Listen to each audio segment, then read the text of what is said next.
say, Mike, sometimes it's painful to relive the past. But sometimes you gotta relive the past in order to heal from it. I just thought rich to be rich. I'm him. I'm a prisoner in my own mind. I feel like these walls talking to me. I feel like these walls talking to me. Prisoner in my own mind. I feel like these walls talking to me. I feel like these walls talking to me. I'm a prisoner in my own mind. I feel like these walls talking to me.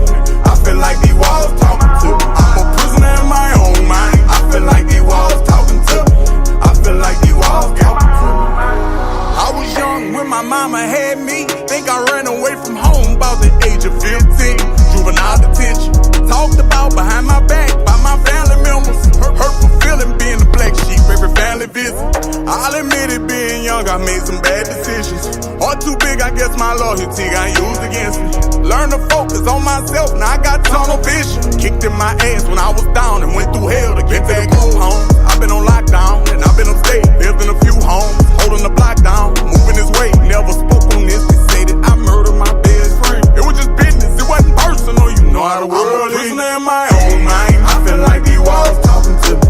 I feel like these walls talking to me. Prisoner in my own mind. I feel like these walls talking to me. I feel like these walls talking to me. I'm a prisoner in my own mind. I feel like these walls talking to me. I feel like these walls talking to me. I'm a prisoner in my own mind. I feel like these walls talking to me. I feel like these walls talking to me. I'm about to clear my heart.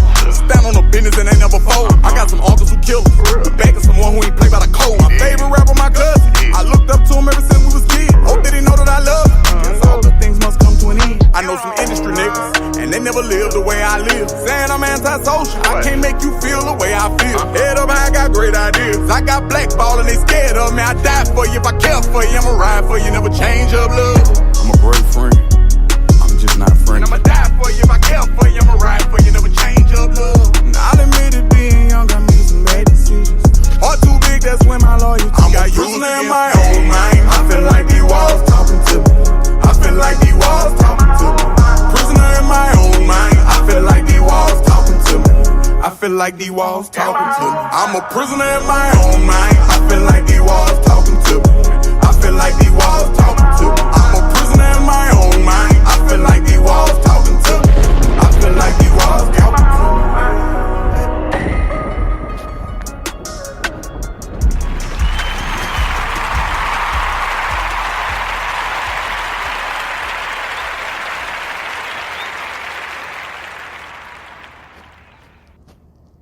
Lord, let me forgive. Never let me forget. Mic check 1 2 1 2. You won't beef with the king. What is you gonna do? This is another episode of Hood Tales with ConeHead, early bird edition, coming to you live and direct. This is Hump Day, and woke up this morning to some crazy shit. It was all a dream, though. It was all a dream. I'm trying to get a grasp and an understanding of what this dream I just had before I got on this podcast. Because I had pretty decent sleep. But I woke up to something crazy and alarming. In the dream, I was driving with one of my kids. But this is a kid that I've never seen before. Like, this is the craziest shit. I just gotta come to y'all and tell y'all. Just hold on. When I say it's crazy, the dream was crazy. I'm talking about I'm riding down the road with one of my kids. It was a son. And he didn't look familiar to me. But he was my son. He was in the vehicle with me. We was driving. I had a car with some, it was kind of hooked up. I don't know what city I was in. I don't know nothing. And there was another individual in the dream. It was a young lady in the dream. And we was talking about a situation. And, you know, she was, you know, pleading her case. And I was explaining to her my situation and circumstance. But yet here it is, I have this son in the car. So we at this wild ass gas station. I don't know how we in, like, it was weird. Like, we was in a gas station, but the shit looked like a courthouse. So it looked like the young lady had to go to court about something in that building. So I'll leave out the building, like, I'll wait for you, or I'll holler at you when you get done. So I went and go I had to move the car to a different pump to pump the gas. So I pumped the gas, and we take off and we driving. Now, I don't know this child's face, because this child's face doesn't look familiar to me.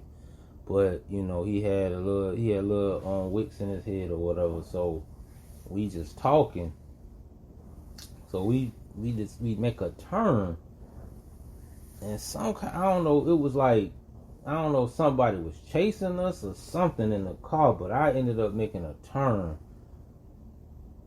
Cause I remember we was trying to get through this traffic, and it was like these people like was standing in the street like they wanted to cross it. Then all of a sudden, when my car get ready to come up, they just automatically walk in the street. So I see the guy in the driver. He was like a construction worker, a dude that worked for like a city power plant, and he was like trying to holler at one of the chicks crossing the street. So we passed by and keep going.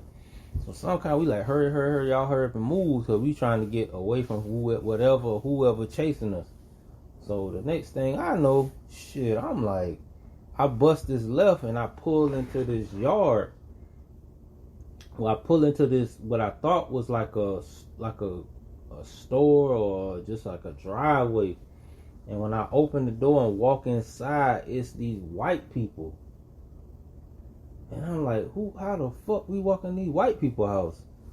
So the strangest thing that happened was, they was like, I guess they was finna go get their guns and shit. So I was like, yeah, man, we got the wrong, we made the wrong turn and went through the wrong door. And so me and this son of mine, we decided to leave. We go back outside, get in the car. So we get in an argument. So we end up pulling up to some kind of like gymnasium or something. And so, you know, I'm like, man, I gotta get back. Like, I can't stay and waste time with the bullshit you got going on. So it's this black lady in there working out, stretching and shit. So dude decide to go work out. He go grab his workout gloves, and he in there like trying to get ready to do a set or something. And I'm like, nigga, what is you doing? Like, we gotta go. Like, we ain't got time to be doing this shit. And so in the dream, this son of mine decides to, I guess, be on some rebellious shit. And I was like, dude, come on, let's go. Like, you bullshitting. Like, we got to go. I got to get back. I don't know what type of time you on, but you acting like your fucking mama. So then, all of a sudden, I guess he sized me up. So I'm like, nigga, I don't care about you sizing me up. So I grabbed the dude. I grabbed this supposed to be my son now in the dream. So I grab him. So he called himself kind of bucking with me. So the lady was like, oh, I hate disrespectful kids. I hate disrespectful kids. I said, I don't know what he got going on today, man, but he got it on his mind today. I'm like, boy, what's your problem? So he called himself, I guess, want to rush me or something. So, man, I grabbed Jit and rammed Jit head into the fucking wall and proceed to fuck him up. And I'm talking about I dragged. This supposed to be my son in the dream, but I never knew his name. And I woke up sweating because it's like I physically got in a fight with this kid that's supposed to be my son. And I'm trying to make sense of this dream. I promise you, I don't understand nothing about it. And it's like whatever's going on is something tormenting me with my children, I think.